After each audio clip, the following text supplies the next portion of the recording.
Alhamdulillahirobbil alamin. Wa bihi nasta'inu ala umurid dunya waddin. Wassalatu wassalamu ala asyrofil mursalin. Wa ala alihi wa sahbihi ajmain. Amma ba'du. Hadits ke-128. Dari Abdullah ibnu Amr radhiyallahu anhu bahwa Rasulullah shallallahu alaihi wasallam bersabda, waktu duhur ialah jika matahari telah condong ke barat, dan bayangan seseorang sama dengan tingginya, selama waktu asyar belum tiba, waktu asyar masuk selama matahari belum menguning, waktu salat maghrib selama awan merah belum menghilang, waktu salat isya hingga tengah malam, dan waktu salat subuh semenjak terbitnya fajar hingga matahari belum terbit.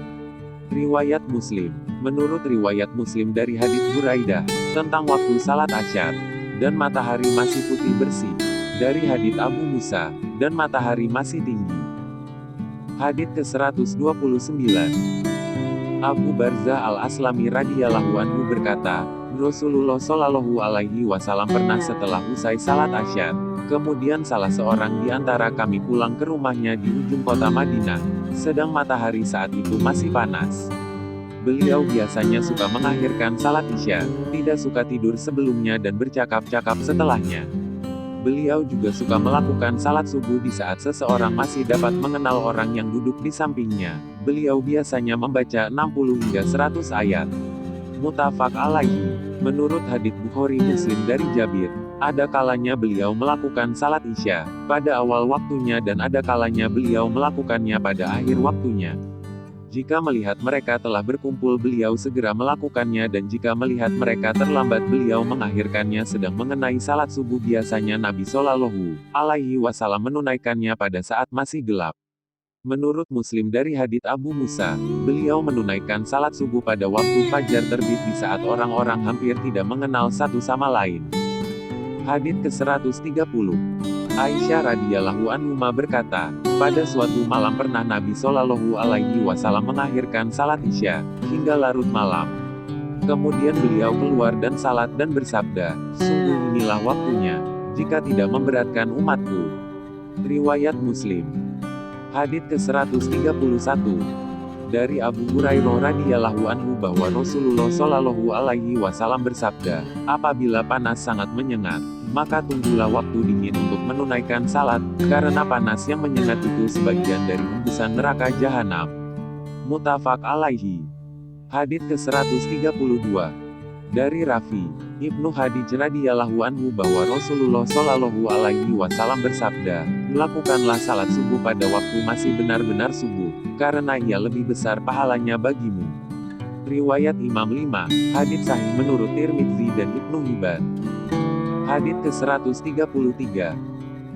Dari Abu Hurairah radhiyallahu anhu bahwa Nabi Shallallahu alaihi wasallam bersabda, barang siapa yang telah mengerjakan satu rakaat salat subuh sebelum matahari terbit, maka ia telah mendapatkan salat subuh.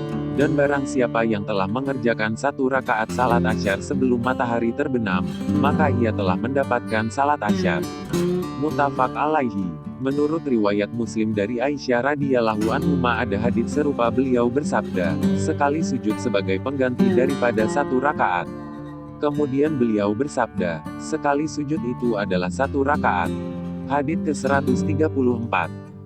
Dari Abu Sa'id Al-Khudri bahwa dia mendengar Rasulullah shallallahu alaihi wasallam bersabda, tidak ada salat sunat setelah salat subuh hingga matahari terbit, dan tidak ada salat setelah salat asyar hingga matahari terbenam. Muttafaq alaihi. Dalam lafadz riwayat Muslim, tidak ada salat setelah salat fajar. Hadits ke-135.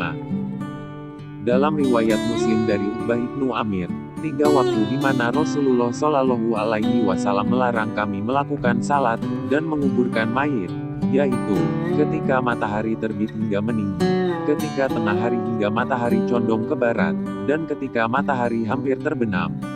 Dan hukum kedua menurut Imam Syafi'i dari hadits Abu Hurairah, dengan sanad yang lemah, ada tambahan, kecuali hari Jumat.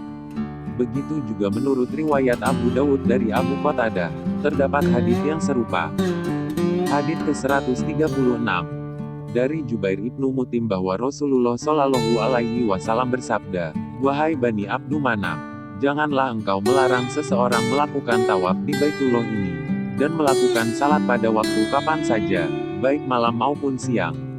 Riwayat Imam 5 dan Sahih menurut Tirmidzi dan Ibnu Hibban. Hadits ke-137. Dari Ibnu Umar radhiyallahu anhu bahwa Nabi Shallallahu alaihi wasallam bersabda, "Syafaq ialah awan merah." Riwayat Daruqutni. Sahih menurut Ibnu Huzaimah, selain menyatakannya mauquf pada Ibnu Umar. Hadits ke-138.